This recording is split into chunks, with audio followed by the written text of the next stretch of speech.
Sanibonani, welcome back to my channel, welcome back to Ngiyabonga kakhulu for joining me. Thank you very much. Please kindly like the video, we are subscribe, we are share, and yeah, we are comment as well. What are your thoughts on the matter today?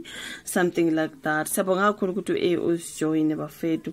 Ngizosanda ukukhuluma ngalolu daba lokhalesego pase olutrendayo bafethu lentombazana ukuthi ishonele ingane yakhe ebekuba wengane who is some undhuna something. You bafethu yabona ke when I was reading this story and listening whatever is happening, I am shocked bafethu because I think this sounds like a movie. When story undhuna no lesego pase, it's really it's so heartbreaking, man. Poor lesego, you guys akho mnandi ukuthi ushonele ingane yakho encane kanjena ezandleni zikababa. You know what I mean bafethu.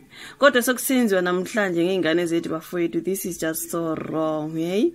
Imagine umntana wakho ekuyise asisekho happy ingane zethu ziyakoyise bafethu.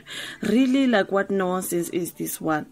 So the ntombazana umntana wakhe bekuyise for some particular reason, and umntana mayekuyise ke uyise wafonela uma wengane ukuthi ayi ingane seyiwele ngase swimming pool and umntana seka drownile. Ugele sazama ukuhlanganisa istory usetshela nokuthi hayi sekukhona ama paramedic, okay, sekukhona amaphoyisa, okay, manje kumntana sesiyangcwaba.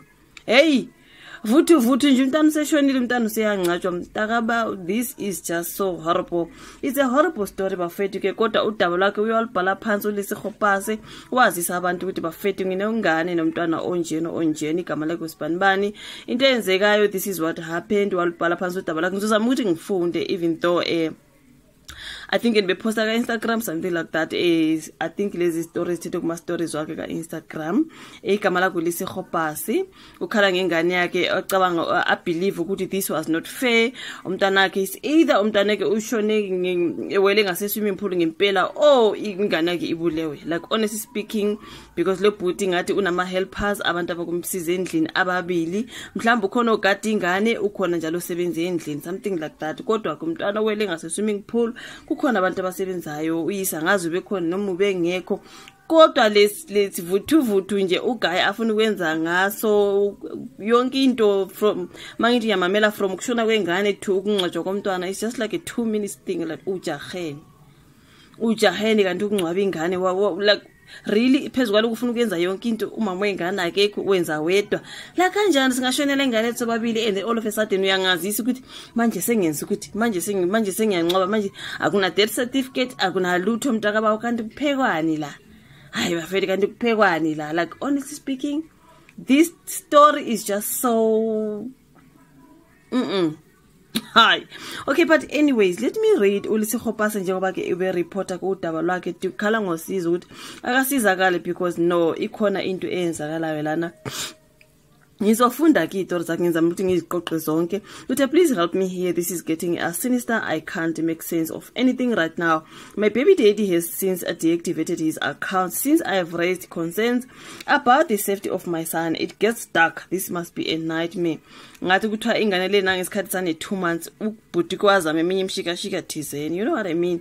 Wahluleka ke manje nakhona kungazi ukuthi ibirthday kabhuti wenze konke akwenzile and ufuna ukungcwaba lengane lena on his birthday. So kuthiwa ke kunomntana kubo lo bhuti naye washona ke, angazi wayenanga years 5 years, naye ke wangcwatshwa on his birthday ke mntakaba. Hayi ingathi khona yazi imetsi zakhona. But anyways, uthi yena, I received a call from the father of my child in the afternoon yesterday telling me that he is rushing home. His 2 helpers called him to inform him that my son fell into the pool, almost drowned mntakaba, but he didn't drown, right? Almost drowned. He's rushing to his house, but he had already called the paramedics. I immediately got a bad feeling and called the police in Olifantsfontein to rush to his house since I was far and I don't have access to his gate. Udade bekude uthema baba wengane sefonile ukuthi ingane kuthiwele iwele ngase pool, kodwa ke almost drowned. Kusho umntwana ngicishe wa drown but akadrownanga, yena wasefonela amaphoyisa ukuthi ngicane igijimene ke endlini ka baby daddy wami, because uthi yena umntwana uwele ngase swimming pool. But nje yazi angizizwa kahle ngaludaba wafonela amaphoyisa kudade ase Olifantsfontein. That's what she's saying. And then lana what I didn't want to believe that since we had an argument and I had already exposed this situation, a part of me thought he wants to trick me into going to his house. He had gone to open a case against I think against me the day before, speaking about the situation with the baby. Bekune case ekhona just before the drowning yomntwana. I couldn't take it lightly. I made a few calls to the hospital paramedics. They told me they had no record of a near drowning case. I called the father of my child again to ask him if he's serious about that. He handed the phone to the friend Uvusi. Now Uvusi then said he's busy with the child and the paramedics, but I was skeptical, I think, because the friends plays along a lot with his tricks. Yeah, ushuthi bengayikholela udade yonke lento, wasefona ke my phone watholakala kukhona uvusi thizi kuleyo ndawo. Uvusi wasethi no sisibhizi ama paramedics asefikile ntontontoni, but yonke into for yena bingahlangana. I think ugeli bekavele enensolo thizeni ukuthi lo bhuti lo, because useke wazama before to make a scariest thing ngomntana, something like that, you know. Uthi ke na wasefunda lapha uthi he wanted to take me to take the baby for a ritual at his homestead in Limpopo. I think that is before. Without me being there. The baby was only 2 months by then, right? I remember this conversation like it is yesterday. Then I refused, and then he was so livid, and I've since been tormented ever since then again. So ever since wayala ikuthi akuyiwe Limpopo nengane blah blah blah.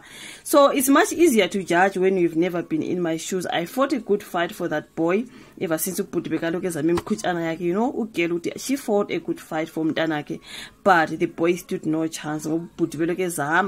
Plan 1, plan 2, plan 3, you know what I mean. I'm so sorry, Kaoni. I've seen evil. I've come face to face with the devil. This is ULesego Pase. Surely I'm going to wake up from this nightmare. Why and how? I think this is between her and the baby daddy. You are so cruel. Go to church, ask for prayers or something. Cruel is an understatement. What you will see with me. This is the chart here. Uthi, and I'll fight for my son until I drop. This man will tell us what exactly happened to my son. And yes, I've involved ISAPS, Amapoisa. I've made this case public knowledge so that no one gets bribed here. We will get to the bottom of this. So according to a statement made by the paramedics, which I saw at the police station, the baby was found dead, facing up naked in a diaper. You know what I need as support. My son deserves justice. That is the story. She's going to fight, and we will get to the bottom of this one. That is still ULesego. My son deserves justice. My baby daddy initially told me that the baby drowned in his pool, and the 2 helpers got him out of the pool immediately, and he was still breathing. The paramedics then say they found the baby in the bedroom on the floor facing up dead. So now my question here, umntwana cishe wadrawna bamsusa ngasepool bamletha ngasebedroom mhlawumbe ngoba utholakala eshonile umntwana esebedroom efake napkin, something like that, facing upwards. When who then took the baby from the pool to the bedroom? When I spoke to uNdhuna at the scene, he said that the paramedics are still busy with the baby and he's breathing. What is the truth? Why have the helpers not been questioned? Or data basebenza laphana wayibona bengaquestiona nokuthi nje from drowning from the pool umntwana ufika kanjani ekamereni uselele ubheke phezulu ushonile. Like honestly, it's some scariest story, man. Uthi, what do these policemen mabeti they are leaving us at the gate? This man is hiding something. Shuthi mhlambe uthe mayofika namapoyisa ugela amapoyisa athi nizosala la ngasegate ngani ngeni.